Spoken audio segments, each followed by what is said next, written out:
ആം ആദ്മി പാർട്ടിയുടെ വളർച്ചയിൽ ഭയപ്പെട്ടിരിക്കുകയാണ് ബി.ജെ.പി. കേന്ദ്ര ഏജൻസികളെയും അധികാരമോഹത്തെയും ആയുധമാക്കി നടത്തിയ മറ്റൊരു ഓപ്പറേഷൻ താമരയ്ക്കാണ് ഇന്നലെ രാജ്യം സാക്ഷ്യം വഹിച്ചത്.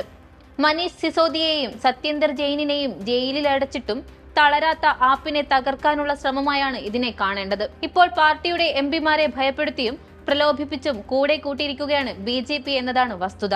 ആം ആദ്മി പാർട്ടിയുടെ ബുദ്ധികേന്ദ്രമായിരുന്ന സന്ദീപ് പഥക്കും യുവമുഖവും രാജ്യത്തിന്റെ പ്രതീക്ഷയും കൂടിയായിരുന്ന രാഘവ് ചദ്ദയും ഉൾപ്പെടെ 7 എംപിമാരാണ് പാർട്ടിയെ വിട്ട് ബി.ജെ.പി. പാളയത്തിലേക്ക് മാറിയത്. ഇ.ഡി. റെയ്ഡും കേന്ദ്രമന്ത്രി പദവി വാഗ്ദാനങ്ങളും രാഷ്ട്രീയ ചർച്ചകളിൽ നിറയുമ്പോൾ പഞ്ചാബ് മുഖ്യമന്ത്രി ഭഗവത് മാൻ ഇതിനെ വിളിക്കുന്നത് പച്ചയായ വഞ്ചന എന്നാണ്. ശരിക്കും ആപ്പിൽ സംഭവിച്ചതെന്ത്? ഡൽഹി മുതൽ പഞ്ചാബ് വരെ പടരുന്ന ഈ രാഷ്ട്രീയ നാടകത്തിന്റെ രൂപം എന്ത്? ആം ആദ്മി പാർട്ടിയുടെ ചാണക്യന്മാരാണ് ചുവടുമാറ്റിയത്. കെജ്രിവാളിന്റെ വിശ്വസ്തരായിരുന്നു ഇവരെല്ലാം. ഇത് വെറുമൊരു കൂറുമാറ്റമല്ല, രാജ്യസഭയുടെ ഗതി മാറ്റുന്ന വൻ അട്ടിമറി കൂടിയാണ് എന്നത് തീർച്ചയാണ്. അപ്രതീക്ഷിത നീക്കങ്ങൾക്കൊടുവിൽ ഡൽഹിയിലെ ബി.ജെ.പി. ആസ്ഥാനത്തെത്തിയാണ് എംപിമാർ അംഗത്വം സ്വീകരിച്ചത്. രാഘവ് ചദ്ദ, സന്ദീപ് പഥക്, അശോക് മിത്തൽ എന്നിവർ ഇന്നലെ നേരിട്ടെത്തി ബി.ജെ.പി. അഖിലേന്ത്യാ പ്രസിഡന്റിൽ നിന്ന് സ്വീകരണം ഏറ്റുവാങ്ങി.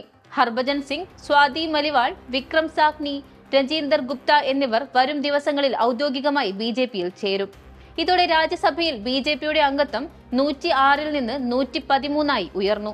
കൂറുമാറ്റ നിരോധന നിയമത്തെ മറികടക്കാൻ പാർട്ടിയുടെ 3-ൽ 2 എംപിമാരെയും ഒപ്പം നിർത്തിയാണ് ചദ്ദയുടെ ഈ നീക്കം എന്നത് എടുത്തു പറയേണ്ടതാണ്. വിഷയത്തിൽ രാജ്യത്തിന്റെ നാനാഭാഗങ്ങളിൽ നിന്നായി കടുത്ത വിമർശനവും പ്രതികരണങ്ങളും ഉയരുകയാണ്. കേന്ദ്ര ഏജൻസികളെ ഉപയോഗിച്ച് ബി.ജെ.പി. നേതാക്കളെ വിലയ്ക്കു വാങ്ങുകയാണെന്നും ഇതിനു പിന്നിൽ അമിത്ഷായുടെ തന്ത്രങ്ങളാണെന്നും ഭഗവത് മാൻ ആരോപിച്ചു.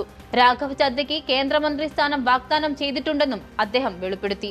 CPIM നേതാവ് ജോൺ ബ്രിട്ടാസും രൂക്ഷമായ ഭാഷയിലാണ് പ്രതികരിച്ചത്.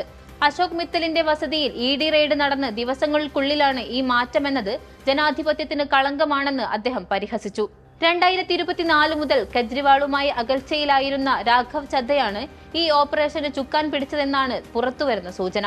പാർട്ടി തത്വങ്ങളിൽ നിന്ന് വ്യതിചലിച്ചതാണ് രാജിക്ക് കാരണമെന്ന് വിമതർ അവകാശപ്പെടുമ്പോൾ നിയമ നടപടിയുമായി മുന്നോട്ടു പോകാനാണ് ആം ആദ്മി പാർട്ടിയുടെ തീരുമാനം. ദേശീയ രാഷ്ട്രീയത്തിൽ ആപ്പിന്റെ ഭാവി ഇനി എങ്ങോട്ട് എന്നത് ഉറ്റുനോക്കുകയാണ് രാഷ്ട്രീയ ലോകം.